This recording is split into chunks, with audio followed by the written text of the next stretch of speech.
Okay, everyone, thank you so much. We really hope that you enjoyed the films that you just watched. My name is Holli Wagner, and I am on the board of directors for the McMinnville Short Film Festival. I will be your host for the Filmmaker Q&A today. First, let me welcome all the filmmakers that of the films that you just saw. I just would like to say that one of our furthest distanced filmmaker that has joined us is Myat, and he is from Myanmar, Burma. And we are very excited to have you here, as well as our wonderful actors and directors from Los Angeles and Portland, directors from Boise, Idaho. We are very excited to have you all here. I'd like to sort of start out with having each of you introduce yourselves. So why don't we start? Myat, why don't you start? It's 5 a.m. there, right? Well, hello everyone. My name is Myat. Just like Holli introduced, I'm from Myanmar, and it's 5:30 in the morning right now. And I'm the director of Every Monday that you just saw. Excellent. Elizabeth? I'm Elizabeth Rodgers, and I am the director and writer of Old Dog. And that's it. And I was here last year with the swimming lab. Thank you for returning. Thank you for having me. Matthew? Hi, everyone. I'm Matthew Wilson, and I am the writer and one of the actors in Just Another Summer. And I am here in Los Angeles. And don't forget to mention that you are actually a native to McMinnville. That's right. And I am originally from McMinnville. Grew up and graduated from McMinnville High School in 2009 before heading off for bigger cities. Excellent. Shelly, how about you? Would you like to introduce yourself? You're on mute. Oh, I should just do it myself. Here we go. Hi, I'm Shelly Lipkin, and I live in Portland, Oregon, and I directed Inheritance. Excellent, thank you. And Josh? Hi, I'm Josh Covitt, and I'm one of the directors of 40 Minutes Over Maui, and I'm here in Los Angeles. And in case you see this floating furry head, that's my dog Otis, just Zoom bombing our Q&A. Excellent. Well, thank you for bringing Otis with you as well. So Josh, why don't we just go ahead and start with you? Okay. Your film was hysterical, okay, but also brought that human aspect of what would you do if you had 5 minutes to go, right? And I really related because my husband and I would pretty much do just about everything that you guys, did in the movies. So I'm just saying that was just fantastic. So could you tell me, because I know that there really was a false warning in Hawaii. Is this related to that? How did you come about this storyline? Yes, it's straight from ripped from the headlines, as it were. And it's just crazy, how, the world has changed so much since then, but also our news cycle is so fast that it's like easy to forget that in January of 2017, people thought that, that like World War III was about to start, right? That a missile was going to hit Hawaii. And Michael and I had friends who lived in Hawaii. And the original story, the original idea from it was actually Michael's father is a writer, and he sort of wrote like a one-act play version of it. And then Mike looked at it and thought this could make a really fun short film, with some time jumps, so it's not actually the full 40 minutes. And so we chopped it up, and then basically, that was our inspiration, and sort of, just a couple on vacation. And what's funny is many times we've met people at festivals who've seen the film, and they either had family members there or they knew people there. And in fact, one of our first screenings, afterwards, I was walking out of the theater and someone stopped me and was like, I was there. And I got a little nervous because I, of course, Michael and I, we were trying to make people laugh, but we weren't wanting to make fun of anyone in the situation. So I like was kind of nervous. And then the woman was like, we did almost beat for beat exactly what your film showed. They were with a group, except they were with a group of friends. So they were like friends, and they thought about, do we board up the windows? And then realized like that wouldn't do anything. Let's just drink and say nice things about each other. And so it's based on true events and surprisingly tracks along with people who were actually in that moment. That's really great.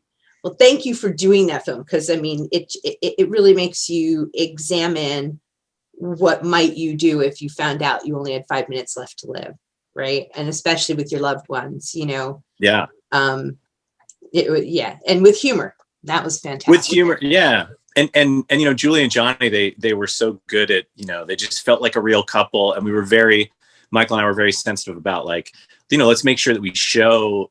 These are two people who really love each other. Like, we didn't want to do the joke of, things go south and they just turn on each other and start saying stuff like, I never loved you anyway, like, which is kind of a cheap laugh. So we were really lucky to get them in the film, because I feel like they're really good at showing this sort of deep connection between the two of them. I appreciate that. Thank you. So Shelly, so we're going to go sort of from some comedy to some seriousness with comedy as well. I actually really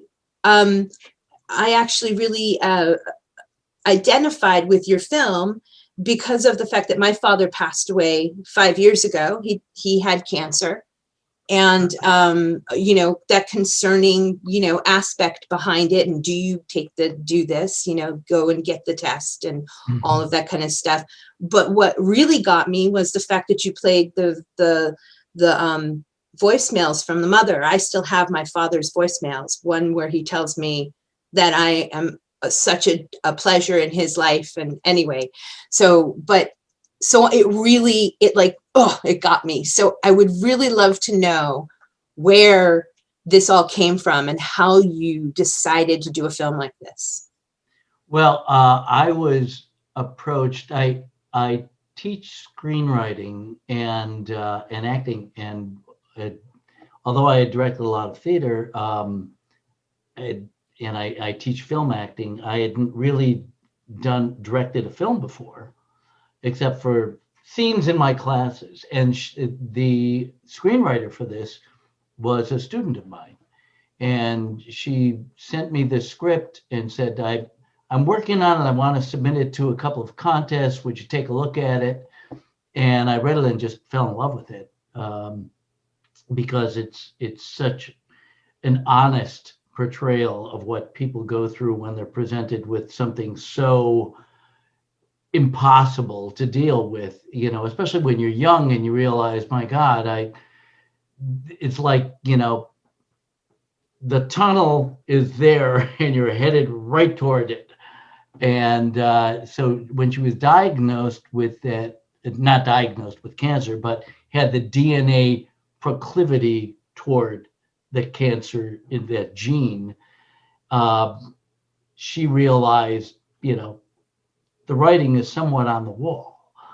And so we looked at it, the script, essentially it only had one place in the screenplay where her mother's voice came on that voicemail. And then we went into editing again, and the editor actually was the one that decided to intersperse it throughout the entire film, which brought a whole different feel to it. And it became this running thing that it's always there. That was her safety. That's where she went back to. It's what do you hold on to when you feel like, you're up against fate? And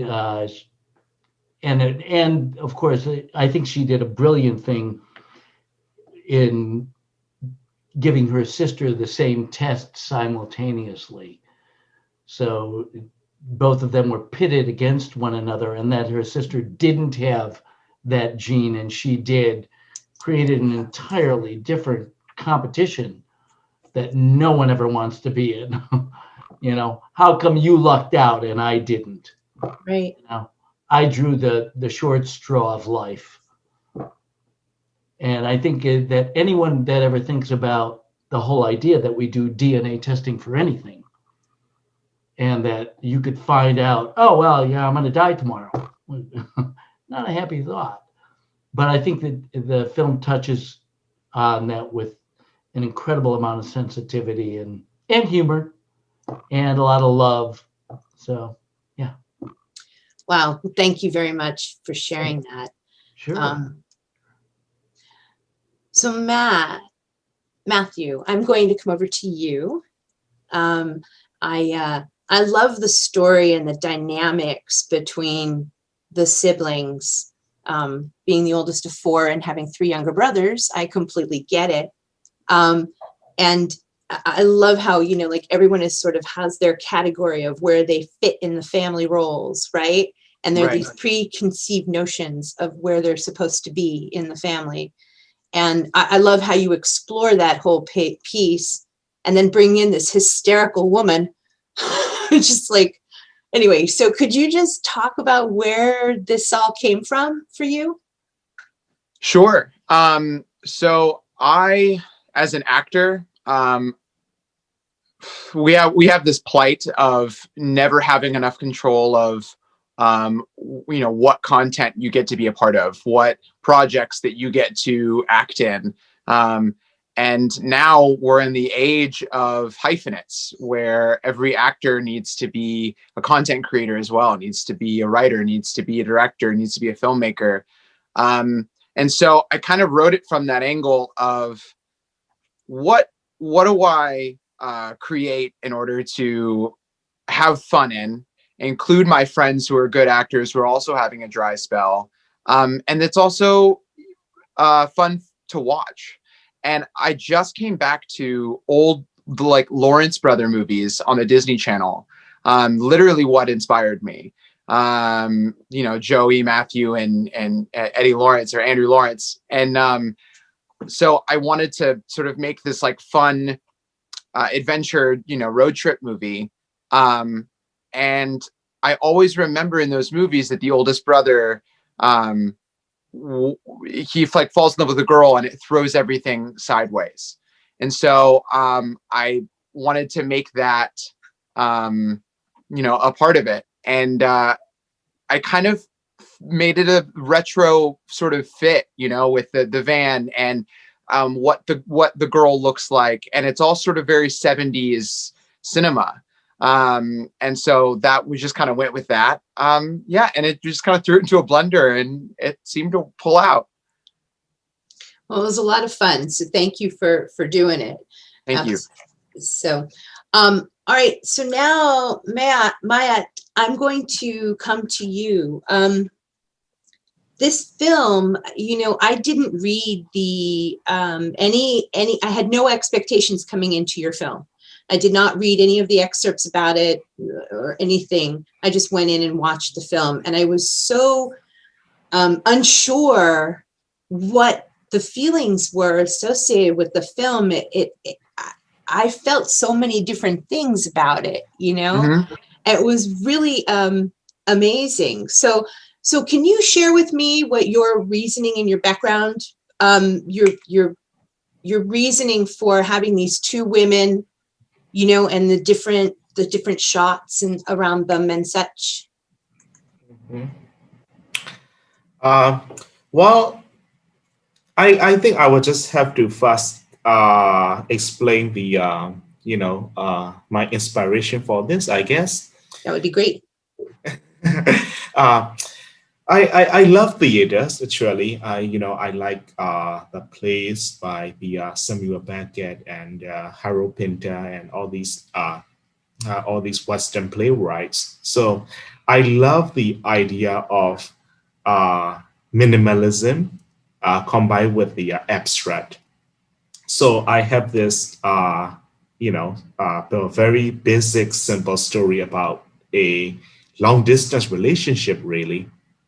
So I basically have these two characters in two separate places, and I do not explain why they are separated, why they cannot, like communicate via Zoom or or telephone or anything like that, because, though this is not what I'm interested in, because I just wanted to keep it as abstract as possible. So basically, the point is that they are being separated by some sort of circumstances. So, so how do these two people in that circumstance communicate? Basically, they cannot see each other, they cannot call each other, they can, they cannot. So I guess this will be the premise that I have, and this is the whole inspiration behind the story, really. So everything that happens in between, it's basically just human, connection, I guess. They want to be in presence of one another, so they find a way to, achieve that. And they want to basically be in touch with each other. They want to be intimate with each other, physically, emotionally, of course. And they basically find a way that they can do that in a in the best way possible for them. So yeah. Great. Thank you so much. I did find myself wondering, I found myself thinking that the story could go so many ways. That, like, I wasn't inside your head, and I came up with my own preconceived notions of the story. And that was fascinating to me, that you were able to allow that freedom in the film. And so thank you for that. You're welcome. Actually, that's what I want the audience to feel as well. So yeah, I'm glad. So Elizabeth, let's come to you for a moment. What a great story, because, we've all had tons of animals, or some people have had lots of animals, I should say. I personally just lost a cat 2 weeks ago. In 15 minutes, she was gone. And so it was just, when I saw that, it was like that emotion and that connection that we have with our animals can be so strong. I mean, they're so much a part of the family. But I love the dichotomy, I guess, of the grandmother being there. And that whole balance of, like, anyway, so could you just talk about, like, where this all came from? And, and I know you were the director. How was it, filming all of this and the emotion that was happening behind it? I was, so I got the idea for this film because my brother-in-law, my husband's brother, sent us a video of his daughters who were like a freshman and a junior in college, and they had forbade their parents from getting a new dog, even though they had an old dog at home, but they said, you cannot get another dog. They didn't live there. It wasn't their house anymore. And they got another dog, and they didn't tell. I mean, if you saw the original video, which I can send to you, it's very similar. It's almost a recreation, but it was so over the top and insane, when they discovered the new dog at their house, that, most people looked at the video and was like, what's going on? But I had a sense, and they confirmed it. It was like the end of their childhood, right? It had only been the four of them plus the dog forever. And now they were all sort of in transition. The grandmother, as you said, was kind of in transition. The two girls are in transition. One is just, a freshman. One is, almost an adult, out of college. The parents are empty nesters. Everybody's in flux, which is unsettling, and the dog as well. And so, and then another inspiration. I married these two stories. My husband was bicycling past a friend's house, and he saw them all out on the lawn, and he was going to go over there, and he realized, he had an epiphany, because the dog was old. They were putting the dog with the vet down in their front yard. And the mom told me later they didn't want to go to the backyard because the dog was comfortable there and so it was sunny. But it was, it's kind of funny and it's kind of horrifying, and it's life. Life is hard sometimes, and even with our domestic animals, or if it's a person. And so I everyone saw the girls' tantrum as very bad behavior, and it was bad behavior, but it's not that they're bad people. And so I like sort of delving behind that. I want to know, why is someone behaving badly? And because they're not bad people. I mean, we're also divided now. We all accuse each other of bad behavior. There's fear, behind most of it, and anxiety and whatever it is. And I think, it's so life and death and human. And that's what's interesting to me. Yeah, there were like these parts where like I was feeling really sad for the new dog. And what about grandma? Like grandma, and you would put a dog down, but you wouldn't, obviously you would not put grandma down, right? Right. But there's that conversation that a person can have, in their heads about how that all happens. Right. Why decisions are made like that. Right. Right. Well, thank you for that. I'm going to go through now. We're going to kind of do like a little lightning round. And I'm going to go and ask you guys a question. And I would like each one of you to come, I'll call your name out. And so the question is, share a story that happened during production, whether it was funny or inspiring. You choose. Let's go ahead and start with Matthew. Yeah, so we were shooting in Joshua Tree National Park the 14th through the 17th or 18th, which was literally right before California went into lockdown from COVID. But LA had already started like kind of going crazy and the stores were emptying out. And we were in the middle of the desert where it was just perfectly calm. And we are like second or third day of filming, we went up to one of the park rangers to get into the park. And she was like, how many days are you guys going to be here? And we're like, well, like 2 or 3. She was like, you sure don't want to be here longer? Because this is like the most calm place you could be. We're like, yeah, true. And the safest place we could be because it was around no people at all. So it was very interesting to be able to be in the most peaceful, calm place while the world was literally in upheaval. That's wonderful. That's really great. Shelly, how about you? Well, we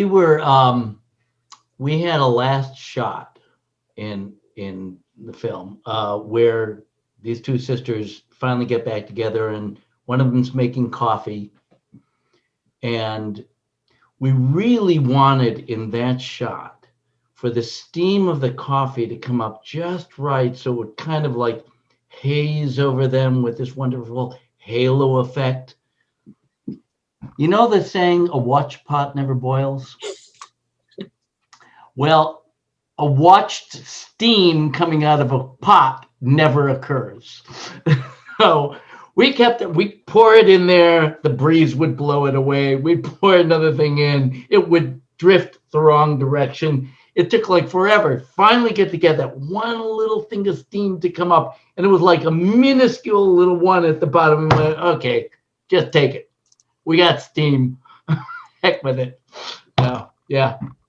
I love that story because that just, from a director's perspective, you can never, you can't, even though you want to predict and you want to make, right? Yeah. Sometimes you just can't choose, right? You get that vision in your mind and it's so beautiful up there. It's just whatever you imagine is gorgeous until reality hits. I love it. That's awesome. Thank you for sharing that. Sure. Myat, would you like to share? Okay, I shared it actually with the actress's permission. I just want to, make it clear because I anticipated this question. So So I asked, her permission first, and she said, "Okay, go ahead, share it." So Okay. there you go. As you remember, in my film, one of the actresses, Mary, there's like two moments in which she has to, take off her clothes, and I think it's absolutely necessary. So, and she agrees to it. So we shot it, but she brought along her boyfriend to the set, which is cool. I totally understand. But what happened is like, even though he said he would be cool, he ends up not being cool anymore about this. So what I had to do was, well, fortunately, my DP, Momo, she is a woman. So in those kind of moments, I actually had to step inside the bathroom. Let my DP Momo handle all these shots. So this is what happened, and and not long after that they broke, the boyfriend and the actress broke up. So yeah, And the movie lives on. the movie lives on. The movie lives on. And he had a nice little cameo, because the guy that came in, that was him. So yeah. Interesting. That's very cool. Thank you for sharing that. Sure. Let's see, who do we have? Josh, how about you? Yeah, so one sort of fun moment, actually. So my background photo is the hotel we shot at for our exteriors, which was in Oxnard, and because we thought about we're like, would this be easier to make a film in Hawaii than to try and like get permits and stuff in Los Angeles? But we found a place. We shot in Pasadena, and then for the exterior we used this hotel. And there's a moment in the film when Johnny runs out to look, the first chaos is happening, and you see people run beneath him, right? So he's out on this balcony, he looks down, and that was a pickup. So we sort of had just a bare bones crew, and it was just me and the DP on the balcony shooting down. So in that crowd down there is Michael's parents, our producer, the AC, and then Michael's roommate drove up. So the guy at the end in the wetsuit who almost falls off the fence, that's his roommate, James. And then there's also two girls in the crowd, and those are, they were just literally German tourists who were vacationing and staying in the hotel. When we went downstairs, our producer was like, "Hey, do you guys want to be in a film?" Nice. And so they're like, "Yeah, sure." So in the credits, you see there's two German, like very German names. So it was really sort of an international experience in that moment. But we were able to, with 7 people, simulate the chaos of an impending missile strike in Hawaii. That sounds like that's super fun right there. That's great. Yeah. How about you, Elizabeth? Well, I have a story kind of similar to Myat's. The dog that we used was the boom operator's dog. And we just used the same names of the dogs because they were fine, Penny and Amber, fine. And the first take of the scene where they're deciding, to put the dog down, and the dog is barking in the background, and can't remember if it's the mother or the father says, "Amber, be quiet." And the character says, "Amber, what a stupid name." And the boom operator's like, "Hey!" And like totally broke the whole scene because he had never read that part before. So anyway, that was kind of funny. I'm like, it's a movie, honey. Let's keep going. That's funny. I do remember when she said that's a stupid name. Yeah. That's very funny. So. I'm going to ask Myat a little bit of a different question. Can you explain what your specific challenges are around being a filmmaker in Myanmar?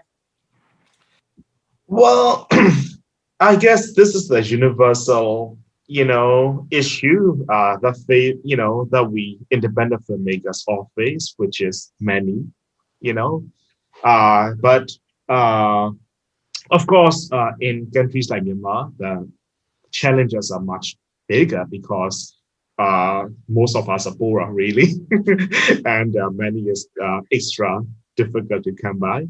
So we basically have to scrape what we can. In case of this film, every Monday, I basically have a camera, borrowed from my friend, and the wonderful actress Mary. She just happened. She actually lives in another town, and she just happens to be visiting my town. And this is actually the hotel that she was staying in with her boyfriend. So we basically took this opportunity, for the location, So we basically have to, hustle really, and scrape off all the resources that we can, because over here, nothing will have to come to waste.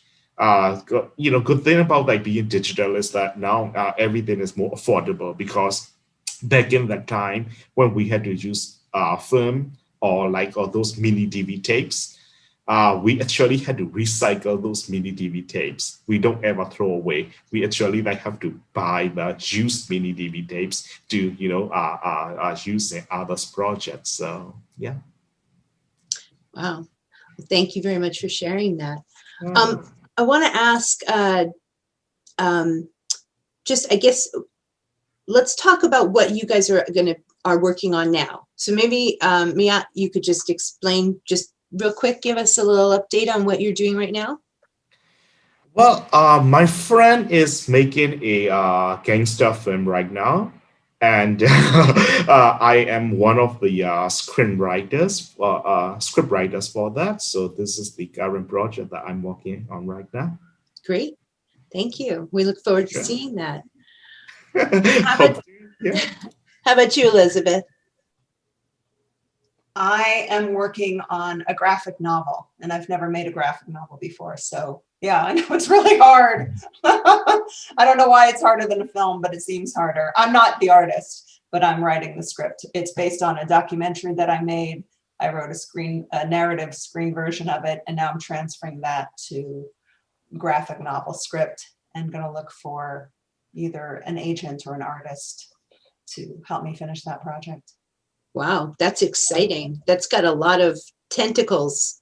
It's like learning, it's like learning how to snowboard once you're a really good skier, and now you're like back to zero, so. Good analogy. I ski. Thank you. How about you, Matthew? I'm working on another short film. I'm in pre-production, sort of fundraising for it. It's a psychological thriller. And it's going to be another awesome film with some really talented actor friends of mine and an up-and-coming director, and I'm super excited about it. That's great. Well, we're really excited to see the new things that'll come out of your brain, and yes, like that. That's right. So thank you, Matthew. How about you, Shelly? Well, my wife and I co-write, and we finished a screenplay, and we submitted it to the Nichols Fellowship, and we were semifinalists, which is pretty incredible because that's like 7,300 scripts, and we were got in the top 100. So we got a producer in LA who picked it up, and they're pitching it to actors and producers and people like that right now, which so it's pretty exciting. Yeah, that is exciting. Well, we look forward to seeing that, and I do too. good luck with that. How about you, Josh? Michael and I, we finished we joke about it because it's a post-apocalyptic feature that we'd like to direct. But what's funny and uncanny is we had the idea before any of the pandemic, so we look at 40 Minutes Over Maui as our pre-apocalyptic, and then this would be our post-apocalyptic comedy that we want to do. So that's how we like it, and we're just trying to get it out to people and find producers. And then in the meantime, once we figure out how to sort of navigate production, we might try to get another short off the ground that we were thinking about doing before, all this happened. Craziness. Well, Yeah. Thank you. Thank you, everyone. I really appreciate it. I had so much fun and, just insight and everything from watching your films. And I really appreciate all of you. We all do. And I also want to thank our viewers for helping us to celebrate the 10th anniversary of the McMinnville Short Film Festival. I want to make sure that I point out that everyone checks their schedule and tunes in for the wonderful films and joins us for the live awards ceremony that will be on Sunday, February 28th at 5 p.m. Pacific time. And again, thank you very much, all of you, for your time. I really appreciate it. Thanks, Holly. Thank you. Thank you so much. Thank you so much. Great seeing you all.